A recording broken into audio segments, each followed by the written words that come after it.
Bismillahirrahmanirrahim. Assalamualaikum warahmatullahi wabarakatuh. Alhamdulillahilladzi arsala rasulahu bil huda wa dinil haqq liyudhhirahu 'ala dhinni kullihi wa kafa billahi syahida. Asyhadu an la ilaha illallah wahdahu la syarikalah wa asyhadu anna sayyidana Muhammadan abduhu wa rasuluh alladzi la nabiyya ba'dah. Allahumma fashalli wa sallim ala sayyidina Muhammadin wa ala alihi wa ashabihi wa ummatihi ajma'in ila yaumil qiyamah. Amma ba'd. Allahumma rabbi shrah li sadri wa yassir li amri wahlul 'uqdatam min lisani yafqahu qawli. Alhamdulillah, jamaah yang dirahmati Allah Subhanahu wa taala, kita senantiasa bersyukur kepada Allah Subhanahu wa taala karena dari sekian umat yang diseru oleh Allah Subhanahu wa taala untuk melaksanakan kewajiban salat zuhur, kitalah termasuk di antaranya yang diberikan kemampuan, kekuatan untuk bisa menunaikannya pada siang hari ini. Di antara umatnya yang beriman, yang diwajibkan untuk melaksanakan salat zuhur, kitalah yang diberikan kemampuan oleh Allah Subhanahu wa taala untuk melangkahkan kaki kita melaksanakan salat berjamaah di masjid yang diberkahi oleh Allah Subhanahu wa taala. Mudah-mudahan salat zuhur yang kita kerjakan pada siang hari ini benar-benar menjadi amalan yang diterima oleh Allah Subhanahu wa taala, menjadi amalan yang sebagaimana dijanjikan oleh baginda Rasulullah sallallahu alaihi wasallam, salatul jamaati afdalu min salatil fardhi bi 27 darajah. Salat berjamaah apalagi dilakukan di masjid, derajatnya lebih tinggi dibandingkan dengan salat sendirian, sebanyak 27 derajat.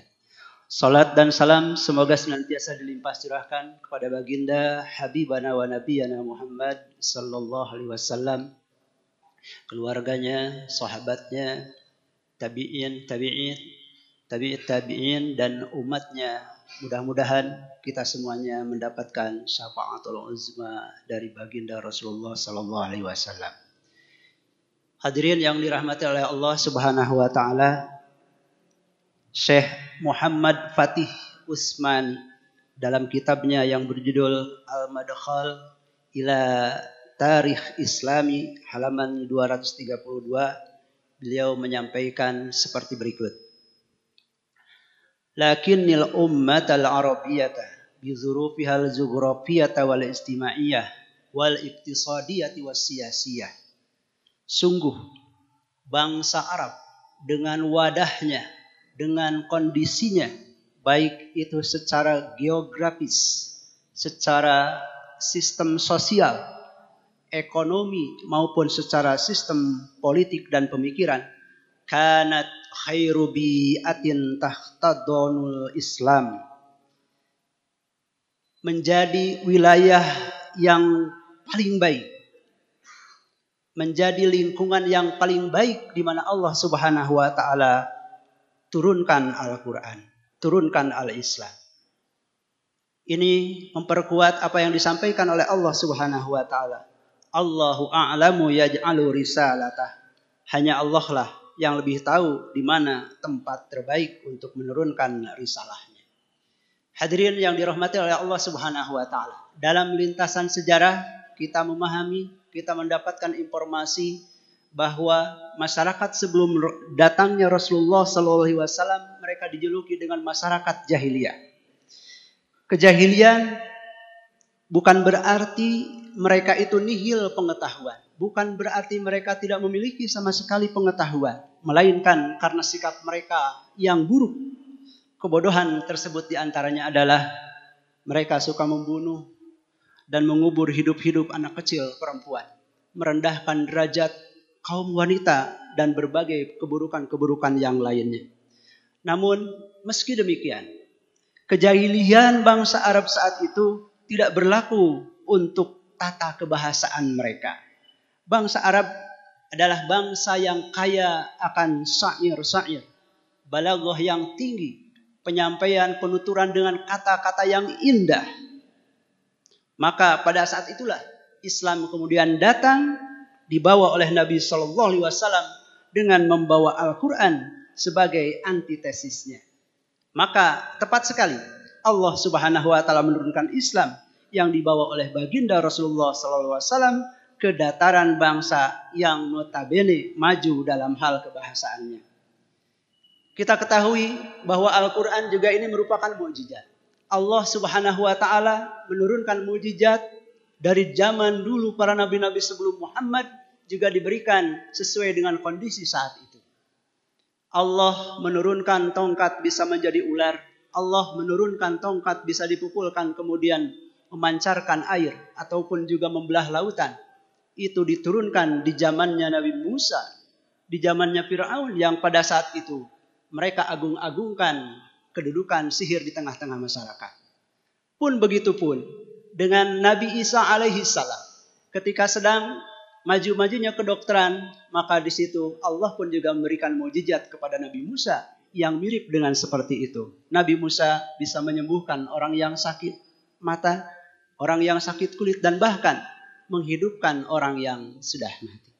Hadirin yang dirahmati oleh Allah Subhanahu Wa Taala. Begitupun juga Al-Quran. Al-Quran turun di tengah-tengah bangsa Arab yang mereka sedang mengagung-agungkan bahasanya. Maka Allah kemudian turunkan di situ.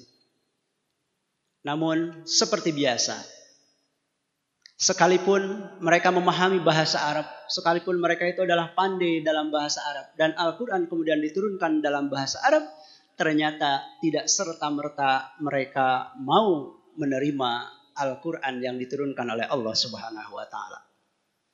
Hadirin yang dirahmati oleh Allah Subhanahu Wa Taala, beberapa ayat Allah Subhanahu Wa Taala menggambarkan bagaimana sikap mereka terhadap Al-Quran. Pertama, ada orang yang ketika Al-Quran turun kepadanya, dengan segala keindahannya, dengan segala kebenaran isinya, mereka menerima kebenaran tersebut.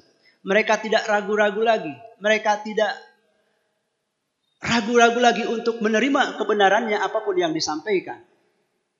Tengoklah misalkan seperti Abu Bakar As-Siddiq, di mana beliau ketika Rasulullah SAW mendapatkan wahyu yang pertama, maka Abu Bakar adalah orang yang pertama kali membenarkan yang disampaikan oleh Rasulullah SAW. Kita juga melihat ada Umar ibnul Khattab yang dia awalnya memusuhi baginda Rasulullah SAW, tetapi setelah dia mendengarkan ayat-ayat Al-Quran, mereka pun akhirnya juga menerima kebenaran Al-Quran dan menerima Islam sebagai agama mereka. Maka orang-orang yang seperti ini digambarkan oleh Allah Subhanahu Wa Taala. A'udzubillahi minasyaitonirrajim. Inna hadzal Qur'an yahdi lillati hiya aqwam wa yubassirul mu'minina alladzina ya'maluna shalihat lahum ajran kabira. Sesungguhnya Al-Quran ini memberi petunjuk ke jalan yang paling lurus dan memberi kabar gembira kepada orang-orang mukmin yang mengerjakan kebaikan, bahwasanya bagi mereka ada ajrun kabiro, pahala yang sangat besar yang akan diberikannya karena mereka membenarkan Al-Quran. Orang-orang seperti Abu Bakar dan juga para sahabat yang lainnya adalah orang-orang yang sangat meyakini kebenaran Al-Quran.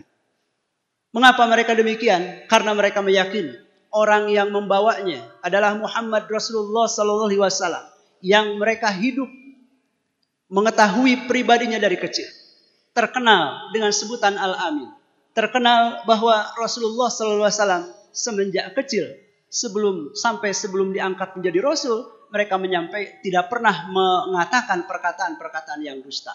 Rasulullah seorang yang amanah, Rasulullah yang tidak pernah berdusta.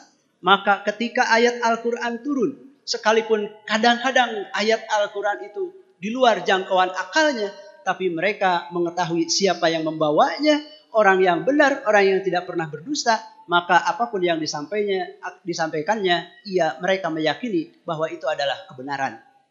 Tengoklah ketika Abu Bakar, ketika baginda Rasulullah SAW pulang dari Isra dan Mi'raj, kemudian menyampaikan bahwa dia telah melakukan perjalanan dari Mekah, kemudian ke Palestina, lalu sampai ke langit, yang itu hanya ditempuh hanya dalam setengah malam. Maka pasti berita ini adalah ketika tidak diterima dengan keimanan akan dianggap sebagai sesuatu berita yang bohong, berita yang mustahil, berita yang tidak masuk akal. Tetapi tidak demikian dengan Abu Bakar As-Siddiq. Abu Bakar malah menyampaikan, seandainya Muhammad menyampaikan yang lebih dari ini, maka aku tetap akan meyakini dan membenarkan apa yang disampaikannya. Tentunya sikap yang membenarkan Al-Quran ini adalah sikap yang harus kita pegang saat ini. Mengapa demikian? Karena tadi Al-Quran menunjukkan kita kepada jalan yang aqwa, pada jalan yang lurus, yang memberikan kebahagiaan kita di dunia dan akhirat. Orang yang meyakini kebenaran Al-Quran, maka ia akan menjadikan Al-Quran ini sebagai pedomannya. Ia akan menjadikan Al-Quran ini sebagai petunjuk hidupnya. Ia akan menjadikan apa yang Allah Subhanahu wa Ta'ala sampaikan salah, maka dia akan katakan itu salah. Apa yang disampaikan oleh Al-Quran itu adalah haram, maka dia pun juga akan menyampaikan bahwa itu adalah haram. Dia tidak akan menilai sesuatu dengan timbangan yang lain, tetapi dengan timbangan Al-Quran.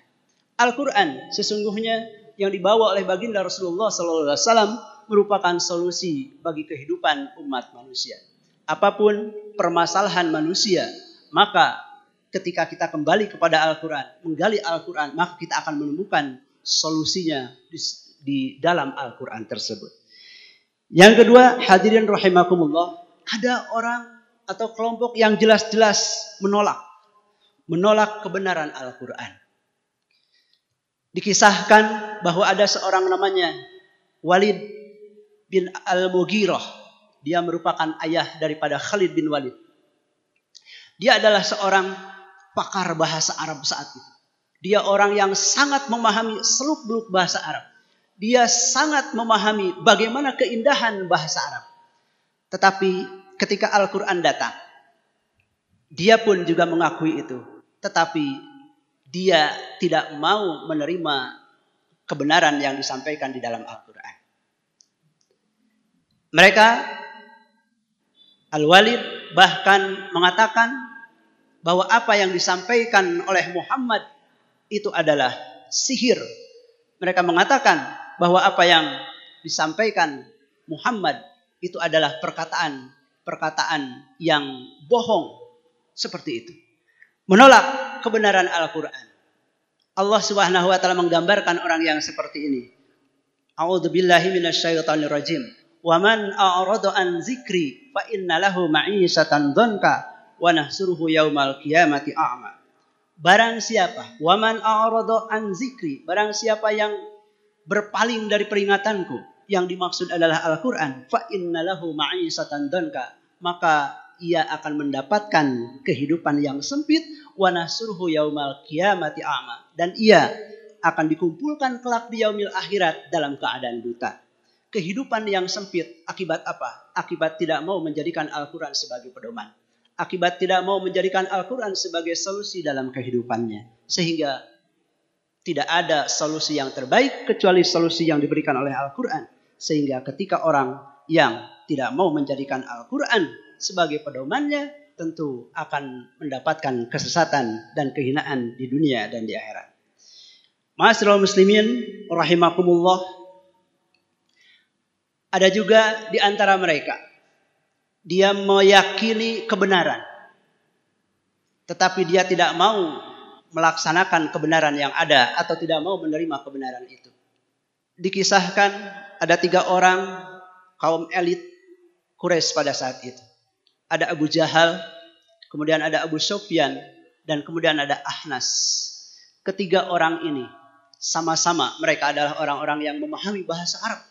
Dan mereka juga paham kebenaran bahasa Arab. Saking dia itu meyakini kebenarannya. Pada suatu malam, ketiga orang ini kemudian datang ke rumah baginda Rasulullah SAW. tetapi kedatangan mereka itu dengan sembunyi-sembunyi.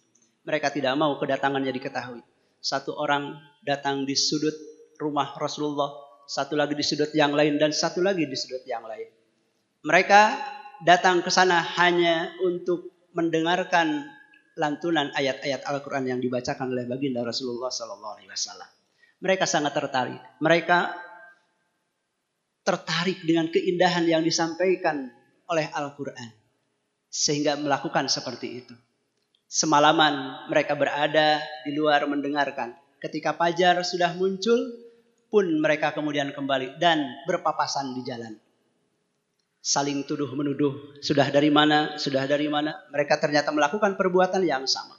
Dan mereka berharap besok jangan kembali lagi. Kenapa? Karena kalau diketahui oleh penduduk kita, oleh masyarakat kita, maka mereka akan mengira kita sudah masuk ke dalam agama Muhammad. Tapi ternyata apa yang terjadi? Besoknya terjadi kembali seperti itu. Inilah kehebatan, kemukjizatan Al-Quran yang disampaikan oleh baginda Rasulullah SAW. Yang ketiga, hadirin rahimakumullah, sikap terhadap Al-Quran adalah orang yang ragu-ragu. Dia bimbang di antara meyakini dan tidak meyakini. Maka inilah yang disitir oleh Allah Subhanahu wa taala. Salah satunya adalah di dalam surat Al-Baqarah ayat 23. Wa in kuntum fi raibim mimma nazzalna ala 'abdina fa'tu bi suratin min misli wad'u syuhada'akum min dunillah. Jika engkau masih meragukan Al-Qur'an yang kami turunkan kepada hamba kami Muhammad, maka datangkanlah ayat yang semisal dengan Al-Qur'an. Jika engkau tidak sanggup dan pasti engkau tidak akan sanggup, maka hendaklah kalian takut ke dalam neraka yang bahan bakarnya adalah manusia. Hadirin yang dirahmati oleh Allah Subhanahu wa taala, orang-orang yang meragukan Al-Qur'an, terkadang mereka membenarkan satu ayat dan mengingkari satu ayat yang lain. Maka dipertanyakan oleh Allah Subhanahu wa taala, apa tu'minuna bi ba'dil kitab wa takfuruna bi ba'd? Apakah kalian mengimani sebagian kitab dan mengkufuri yang lainnya? Sikap demikian karena ada dalam diri mereka pertentangan, ada keinginan, ada hawa nafsu, ada keinginan dunia. Sehingga mereka bisa jadi mengambil apa-apa yang bermanfaat bagi dirinya, apa yang mendatangkan maslahat bagi dirinya. Sementara ayat-ayat yang tidak mendatangkan maslahat bagi dirinya kemudian dia tinggalkan. Padahal kemaslahatan harusnya diukur berdasarkan Al-Quran yang diturunkan oleh Allah Subhanahu wa taala. Maka ini adalah tantangan. Ketika kita meragukan Al-Quran, maka Allah Subhanahu wa taala menantang agar kita bisa yakin terhadap Al-Quran, yaitu dengan cara buatlah ayat yang semisal dengan Al-Quran. Hadirin yang dirahmati oleh Allah Subhanahu wa taala, tentunya kita berharap kita termasuk golongan orang-orang yang menerima Al-Quran. Kita berharap tentunya menjadi orang-orang yang digolongkan oleh Allah Subhanahu wa taala menjadi ahlul Quran. Oleh karena itu, maka sudah menjadi kewajiban bagi kita mensikapi Al-Quran dengan benar. Kita membaca, di samping membaca, kita pun juga perlu untuk memahami ayat-ayat Al-Quran. Setelah kita memahami, kemudian kita mengamalkan ayat Al-Quran, mendakwahkan ayat Al-Quran, dan menerapkan Al-Quran ini dalam berbagai sendi-sendi kehidupan. Mudah-mudahan kita semuanya diberikan kekuatan oleh Allah Subhanahu wa taala agar senantiasa bisa berpegang teguh kepada Al-Quran. Demikian, terima kasih yang bisa saya harapkan. Billahi taufiq wal hidayah. Wassalamualaikum warahmatullahi wabarakatuh.